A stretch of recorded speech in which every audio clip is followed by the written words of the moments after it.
I'm Ditte, Heidemann, and I'm a postdoc in the SOPHIA project, working from Novo Nordisk side. I think you can... Hi, my name is Nele Steenackers. I'm an assistant professor at the University of Maastricht, and previously I worked as a postdoc at the University of Leuven on work package for type 1 diabetes in the SOPHIA project. Yeah, perfect. So I'm Rima Chakaroun. I'm a clinician scientist, currently finishing up a fellowship in Sweden at the Wallenberg Laboratory in Gothenburg, and I'm also an associate professor at the University of Leipzig. And I came into SOPHIA a little bit later, but I'm working together with Ditte on work package 6.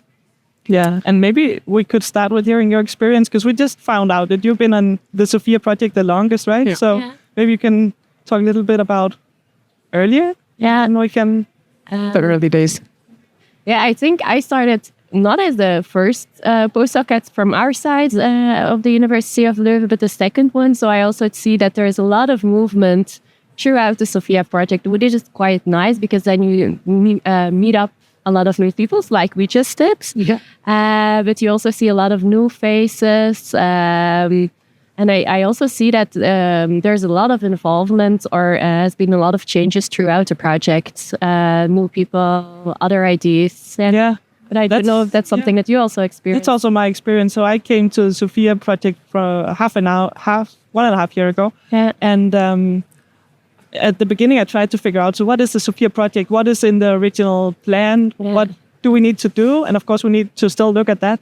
But there's been so many ideas evolving throughout the project, and so many options for collaborations that are still happening. And we still keep starting up new things. Yeah. Even though it's the end of the project, we're still...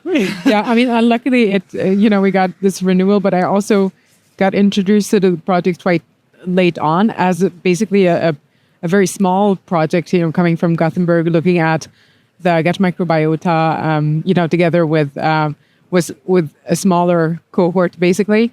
And the entire idea was completely different. But of course, coming from my background also in obesity research and obesity heterogeneity and metabolism, I felt I could basically flourish and ask any kind of questions that I was interested in. And it was initially, I think, a little bit interesting to navigate, because there are like so many partners, there are so many work packages. It already has a legacy.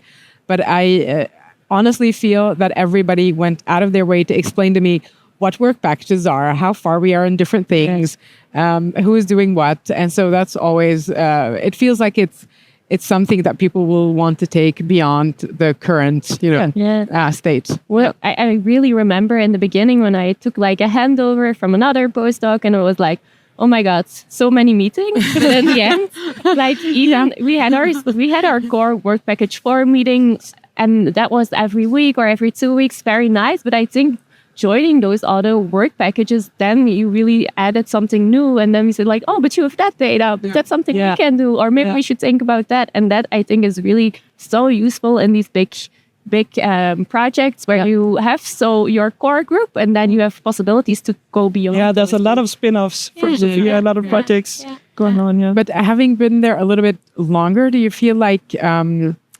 have you, for example, managed to practically, engage with other people in other places? Have you started collaborations, independent collaboration? Because, I mean, now you're moving from postdoc to, assistant professor, having your own things. Do you feel like you can carry that legacy with you, or? Yeah, I think just having these connections, having all the new stuff that you learn throughout the project, and knowing who's doing what, it really helps. It's a big world. Science is a big world, but in the end, it's so small, and you get to know everybody. And that's, I think, for my career, it was really an advancement to be in such a project from a managerial point of view, but also meeting and getting to know all these people and then collaborating indeed.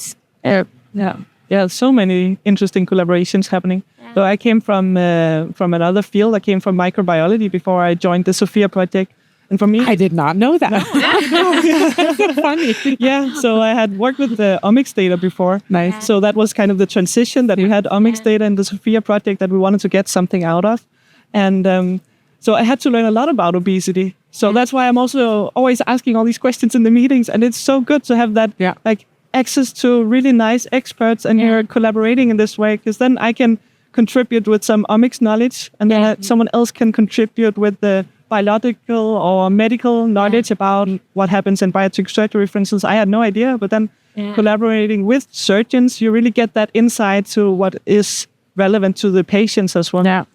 And that's really the added advantage. You're in a meeting with an analyst, a clinician, a surgeon, and then like everybody has his own point of view. Yeah. And I think that were the most interesting conversations where you learn a lot from. Yeah, and a true collaboration because you need each other in the projects. For instance, when we're working together with both proteomics and lipidomics with experts on the different fields, they need each other to have that really good conversation and to get the ideas that be able to synthesize. Yeah.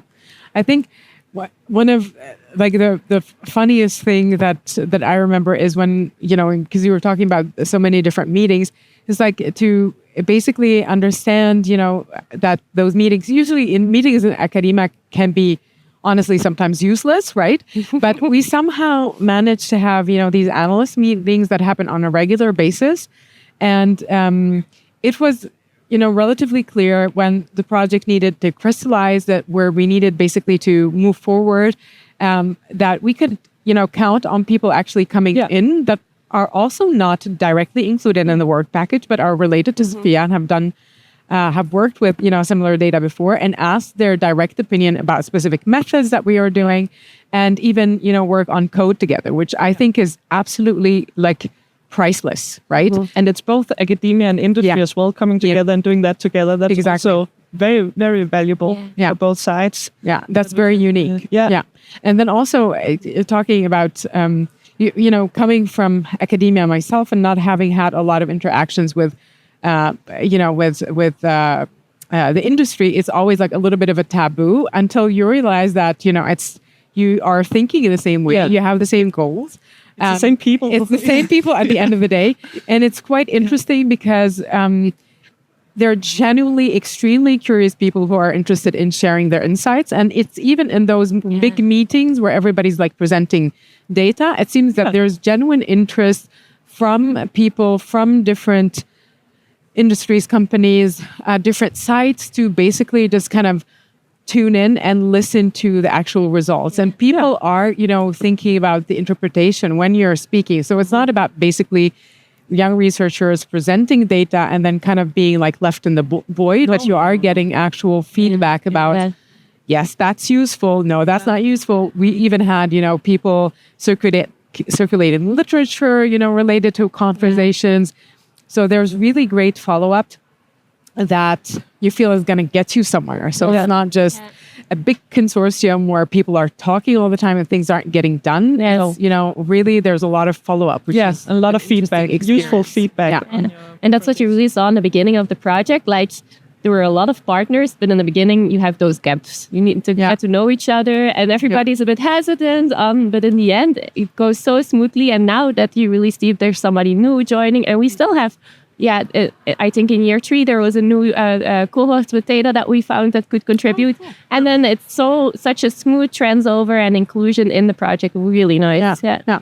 And I can attest to that because again, I am not really included in that. Yeah, I'm not part of the consortium in that sense, and I joined, from a collaborator that was on a very, very specific task, and I was like easily included in several other tasks and was allowed basically to use my own data to integrate it, to ask similar research questions and to kind of, feed off of other people's ideas as well and bring in, my insights. So that's really, there was no barriers because I've had other experiences in academia where you think, for example, academia should be usually open. There's a lot of like coveting and making sure and protecting your data and all of these things. And of course, data protection is super important, but there was no problem whatsoever sharing ideas about how we should move forward and testing things together. And that's, I think, extremely and I think that is the core of the project. If you see of the past years, we've done a lot, but the SOPHIA project is not done. So we will see what will happen in the future. And what would you say your favorite thing thus far is, now having been there this long? Like your favorite experience? I don't know. I think these general assemblies where you really meet up with those that you worked with for a long time, that's really nice. Yeah, I like the general assemblies too. Yeah, to get the face of the people. I mean, it's one thing to see each other on Teams, but it's better to meet up in Exactly. person, have dinner together, get to know each other, and Yeah. move the collaboration forward in that way. Yeah. So let's see what will happen in the next couple of years. Yeah, I love it. Perfect.